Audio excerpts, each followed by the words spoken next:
Hey Chaotic Crew, Brian here, and we are having another fun Teenage Mutant Ninja Turtle deck tag. This time we're tackling Krang and Shredder, what I like to refer to as the Dimir Etali.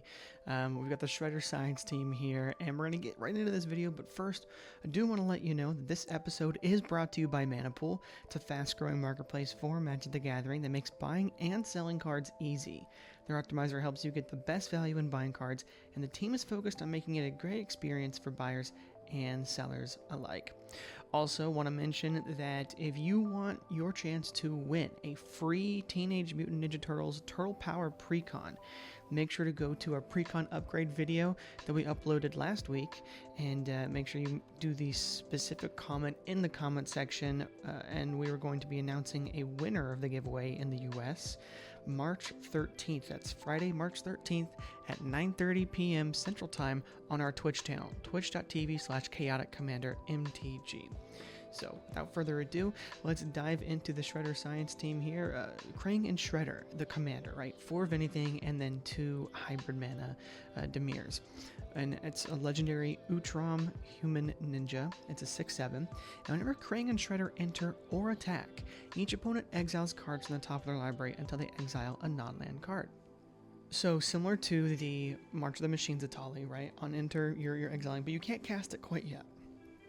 And then it has at the beginning of your end step, if a permanent left the battlefield under your control this turn, you may cast a card exiled with Krang and Shredder without paying its mana cost. So it's not as good as Etali. I'd say this is a bit more fair, right? Because the March of the Machines Etali, what it does is it, just on enters, you get to cast 4 spells for free, which is crazy, right? Krang and Shredder, it enters, sure, you get to exile stuff, but then it really is more about casting 1 spell at a time, which is a lot more fair. Now, Krang and Shredder, the way it's worded, I really love this because you can kind of bring it in a bunch of different directions. You can bring it in a mill strategy, right, where you're blinking Krang and Shredder and continuing to make your opponents essentially mill their libraries out by exiling them. You can build this in a sacrifice shell, right? You want things to leave the battlefield under your control. So you can have a sacrifice energies. Works really well with ninjas, right? Because if you're ninjutsuing or sneaking in cards, then Krang and Shredder will trigger, right? Or you can go this last route, which I am building this deck more towards, which is artifact tokens, right? Whether you're dealing with the new mutagen tokens or treasure, clues, foods, you name it. Any of those and all of those work really well with Krang and Shredder, especially treasures, right? You can get treasures and then use those treasures to cast Krang. The same term Krang and Shredder enter the battlefield, you'll get to cast at least 1 spell. And something else to note about Krang and Shredder is that, if he ends up staying on the battlefield for a long enough time, you can continue to cast spells that you've exiled previous turns, right? As long as it's the same Krang and Shredder that's been on the battlefield, you haven't blinked it or anything. So yeah, if you can keep Krang and Shredder alive, they can actually do lots of work here. And then also being able to double triggers is also pretty cool. But this deck is mainly about getting these artifact tokens on the battlefield. So Dimir artifact tokens is a really unique build. I want to show you it now. As far as creatures, we've got Academy Manufactor, right? If you're going to build any this kind of strategy, Academy Manufactor is a must-have. Whenever you're creating a clue, food, or treasure, you make 1 of each instead, which is just fantastic. A Cursed Marauder just is a great way to get rid of a creature on each player's side, but also, more importantly, you're sacrificing this to itself, right? So it will trigger Krang and Shredder later game.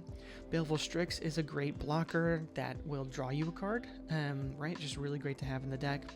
And Boggart Trawler is a way to exile target opponent's graveyard. This is also a card we don't mind, playing as a land at all. Brainstealer Dragon is a really great card in the deck, right? Essentially, similar to Krang and Shredder at the beginning of your end step, you're going to exile the top card of each opponent's library. You may play those cards for as long as they're exiled. If you cast a spell this way, you may spend mana as though or mana vinegar to cast it. So it's all about getting your opponent's stuff, right? But then it also has a payoff. Whenever a non-land permanent and opponent controls enters the battlefield under your control, they lose life equal to its mana value. So Brainstealer Dragon is really great. It's not as good on the front end as Krang and Shredder because you can cast the spells for free. with Krang and Shredder, but Brainstealer Dragon is the payoff, right? So you're burning your opponents out with it, so I love that. Common Crook is great. Whenever it dies, you make a treasure. So again, making those treasures is really nice. Eloise, Nephalia Sleuth. Whenever another creature we control dies, investigate. Doesn't have to be non-token, which is really nice. And then whenever you sacrifice a token, you surveil one. So pretty neat there. Forensic Gadgeteer. Whenever we cast an artifact spell, investigate. This is obviously a golden pig in this deck, just something that's really, really strong. Makes activated abilities of artifacts we control cost 1 less to activate as well, so it's only 1 mana to sack those, clues, 1 mana to, or 2 mana to sack those foods, right? So it's doing that, making that really good. Garland, Royal Kidnapper, is a fun card here from the Final Fantasy set. When he enters, target opponent becomes the monarch. And then whenever an opponent becomes the monarch, gain control of target creature that player controls for as long as they're the monarch. Creatures you control but don't own get +2/+2 and can't be sacrificed. So really cool there. Garland is awesome. You gain control of a creature and you don't want to take the monarchy from them, right? But if another opponent takes that monarchy, then you steal a creature they control.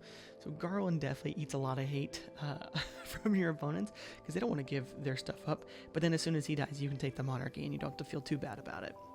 Gonti, Night Minister, is really cool. 4 mana, 3/4. Whenever a player casts a spell they don't own, that player creates a treasure token. That's typically going to be us, but Gonti also can allow your opponents to do it. Whenever a creature deals combat damage to one of your opponents, its control looks at the top card of that opponent's library and exiles it face down. They may play that card for as long as it remains exiled. Mana of any type can be spent to cast a spell this way. So this is great for a couple reasons. One, it's making treasure tokens, which we love. Secondly, it is making it so that it is allowing us to cast more stuff from our opponent's deck, which is just what we want to do in this deck.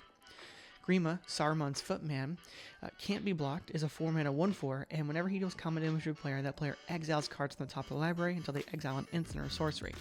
You may cast that card without paying its mana cost, then that player puts the exiled cards that weren't cast this way on the bottom of their library in a random order. Again, this is just caring about casting our opponent's spells. Really good card. Homicide Investigator.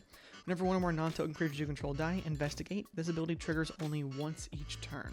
So much cheaper, but only for non-token creatures, Eloise. James, Wandering Dad, is great. You can use the adventure to make a bunch of clues, and then you can use his tap ability when he has a creature to sacrifice those clues. So really good. June, Bounty Hunter, can't be blocked as long as we've drawn 2 or more cards this turn, and you can pay 1 to sacrifice another creature, create a clue token, activate during your turn. So this is great because we can actually, if we don't have a clue or artifact to sacrifice, June can actually sacrifice one of our creatures, right? And we have a couple creatures that don't mind being sacrificed, right? Like Boggart Trawler, Common Crook. Some of these cards we really don't care if they get sacrificed or not. So yeah, but it makes a clue, which is important as well, because then the next turn we can sacrifice the clue. Junkwinder, affinity for tokens, which is really great. And whenever a token enters the battlefield under our control, tap target non-permanent opponent controls.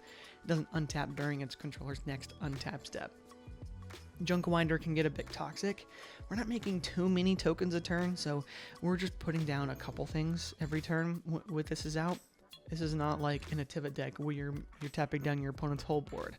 I wouldn't put it in here if it was that toxic, but it's still solid to have in the deck and can help keep you alive for longer. Lazav, Wearer Faces. When it attacks, you exile a card from a graveyard, then investigate. And whenever you sacrifice a clue, you may have Lazav become a copy of a creature card exiled with it until end of turn. Not amazing, but you can make at least 1 clue, and then if someone blocks and kills this, then this is the thing permanent that left your battlefield this turn, right? So not terrible. Marionette Apprentice is, fabricate 1, so you can make a 1/1 token, but you can also, has the ability whenever you sacrifice another, or I guess whenever another creature artifact you control is put into a graveyard from the battlefield, each opponent loses 1 life, right? So it makes an artifact that you can sacrifice with something else, and then it's draining your opponents, which is important.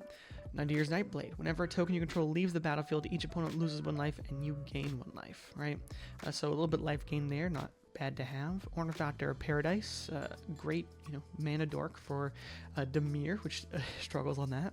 Osgood, Operation Double. When you cast a spell, create a token that's a copy of it, except it isn't legendary. You tap them to add colorless mana and spend it to only cast an artifact spell and activate ability from an artifact. And then whenever you cast a spell from anywhere other than your hand, you investigate. So what's great is you can use the two Osgoods to sacrifice the clues you're investigating, and they make clue tokens themselves, so really nice to have. Persuasive Interrogators, another finisher in the deck. When Persuasive Interrogators enters the battlefield, you investigate, and then whenever you sacrifice a clue, target opponent gets 2 poison counters. So yeah, that can close the game out pretty quickly. If you've got 5 clues in the battlefield and you can just sacrifice them, that is tough for your opponents. Pitiless Plunderer will make treasures when other creatures you control die. Raven Eagle, when it enters or attacks, you exile a card from a graveyard. If a creature card is exiled this way, you make it a clue. Whenever you're drawing a second card each turn, each opponent loses 1 life and you gain 1 life. So yeah, we are going to be drawing a couple cards in this deck a turn if we're sacrificing these clue tokens, and so this is another way to burn our opponents out and also help us gain us some life. Solemn Simulacrum, a great ramp spell to get Krang and Shredder the next turn, and when it dies, it draws us a card, so not bad either. Caesarean Voidborn, 3 mana 2/2. Also, you can warp it in for 1, and then it gets exiled. You can cast it later for its normal mana value. Whenever this creature or another creature or artifact you control dies, target opponent loses 1 life and you gain 1 life. So again, we're kind of going a bit more of aristocrat-y here with these artifacts that we're sacrificing. And it also has the benefit that when creatures we control die, it's also doing the same thing. So good there. The Mechanist, Aerial Artisan, 3 mana 1/3. Whenever you cast a non-creature spell, you make a clue token. So again, making lots of clues in this deck. It's mainly clues, but we do have a few treasures as well. And then we can tap until on turn. Target artifact token you control becomes a 3/1 construct artifact creature with flying. We don't care as much about that aspect because we just want it to be making clues, but that is potentially beneficial, right? If we need to steal the monarchy back or something.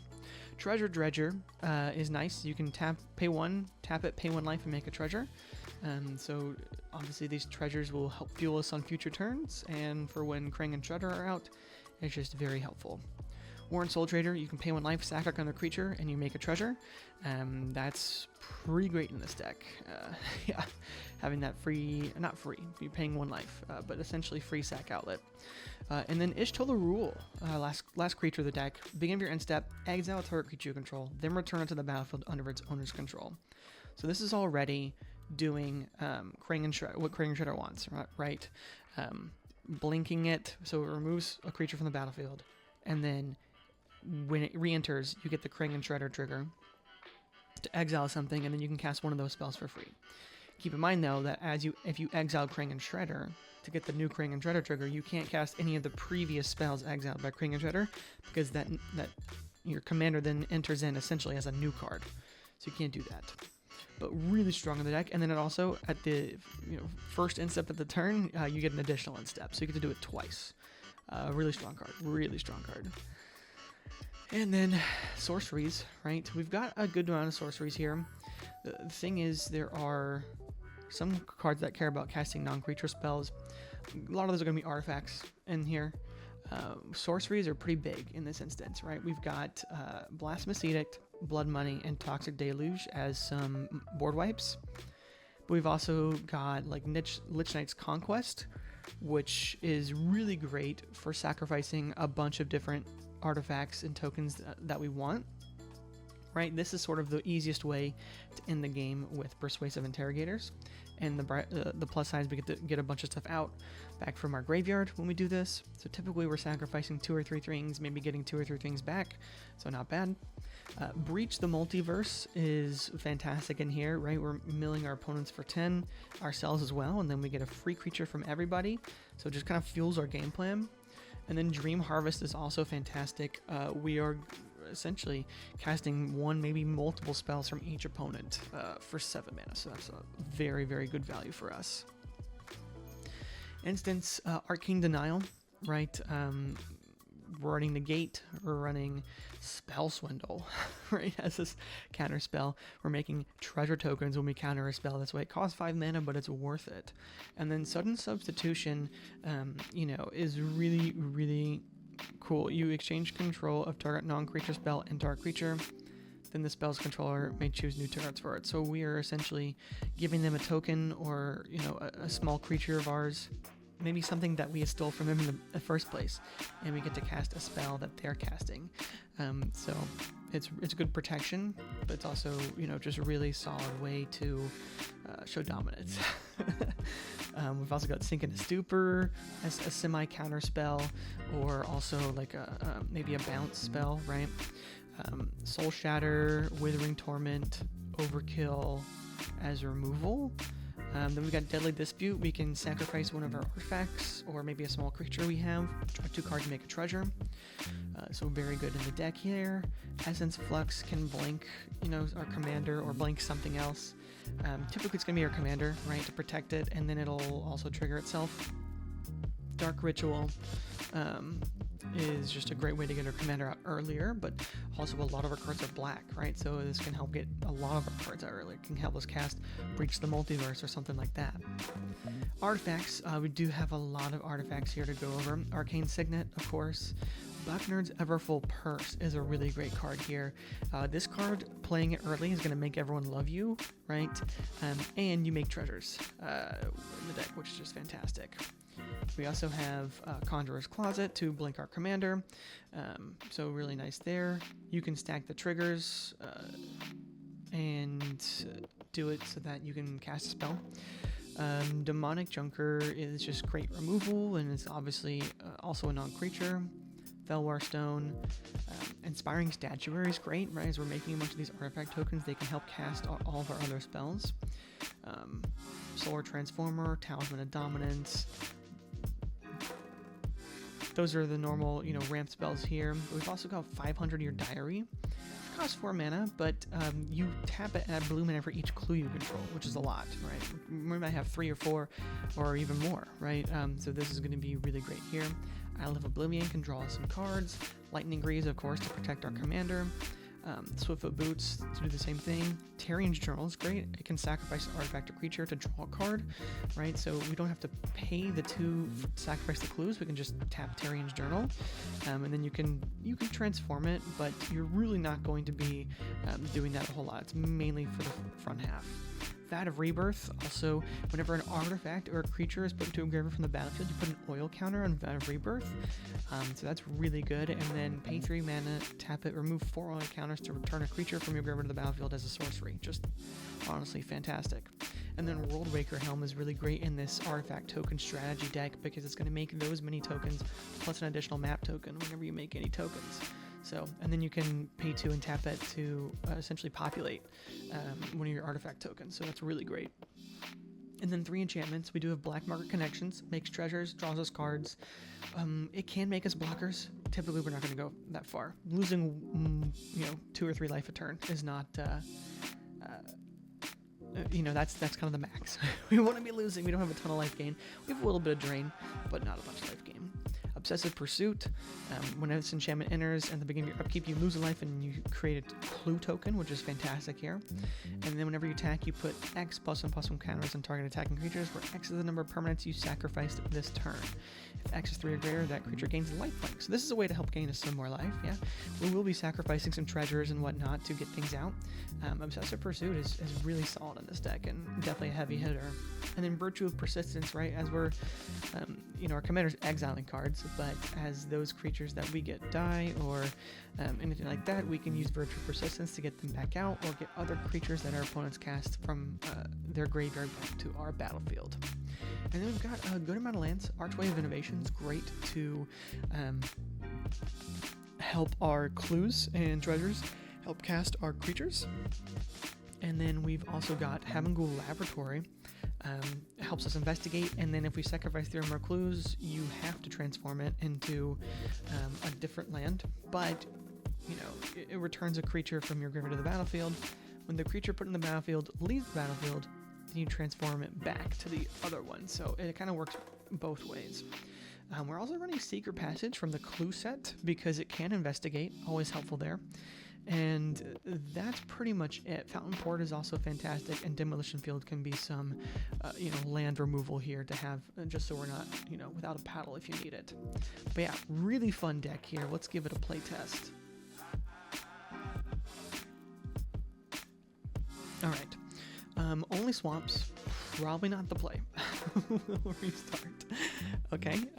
Only one land. No, we have 2 lands. Okay, we'll keep this hand. Yeah. Okay, and we draw a swamp. We are never punished, so we'll play the... You know what?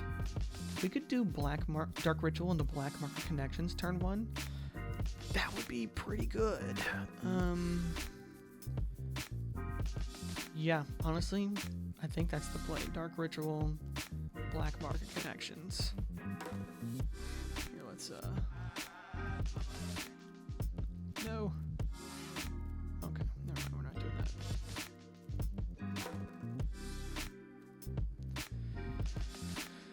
Okay, next turn, play the island. Sorry, we would have made a treasure and drawn a card and lost 3 life.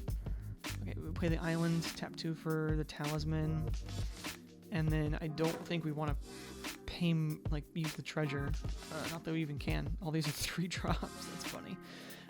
But yeah, and then next turn, we will also draw a card and make a treasure, so we've lost 6 life. And now we're at the point where it's like, okay, we can play our commander, and it triggers this turn, so love that.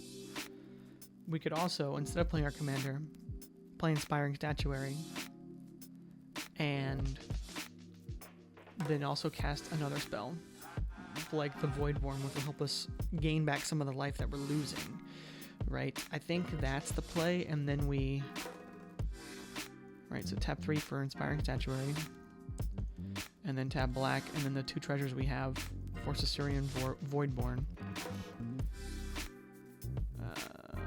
Next. Now we can play Havengold Laboratory. We were going to make another treasure. Don't think we need to draw another card right now. We've lost 7 life total, but we can pay, 1, 2, 3, 4, and then use one of the treasures, tapping it for the mana for improvise, but then also sacking the last one. We're gaining a life. So back up to 34. Krang and Shredder, exile your opponent's stuff. At the end of the turn, you can cast something if you want. Yeah, so that's pretty good. And the next turn, you're just going to go from there. Now, this deck does rely heavily on what your opponents have, but typically your opponents are playing good cards. So, all right, this is also a solid hand. We'll keep this. So draw, play Myriad Landscape, tapped. Next turn. I think we go with Obsessive Pursuit. We have a couple options. Treasure is not bad to give us a treasure token, but if we're doing Myriad Landscape, we're not going to have the mana to also do Treasure Dredger next turn. But then the turn after, I guess, is nice. I don't know. I mean, giving us clue tokens every turn is really good. Really, really good. So, turn... Oh, you actually don't even... Never mind. I forgot this is a tap land, so... Bummer. Oh yeah, we would have played Treasure Dredger then. So then we play this. We could play Obsessive Pursuit, but nah, we're gonna make the treasure. Okay. Now we have this, and... Didn't draw land, unfortunately. Yeah, we gotta crack the Myriad Landscape. And we're going to get 2 swamps. Neat. And neat. And we don't have the mana to do anything else. We do have a treasure. Okay, we draw a land. We're very lucky. So now we can cast our commander if we want to. We can also hold out, play Swiftfoot Boots, play Obsessive Pursuit. All those are great. And then, make another treasure. All those are very good. We could hold up for Soul Shatter. It depends on the board state, but we could Blast Miss Edict, actually. That's actually a really strong option, right? Reset the board and then start over. So, very, very good deck, right? And we've got lots to do before our commander even hits the battlefield, so we love that. We love having too many options. Krang and Shredder, really strong.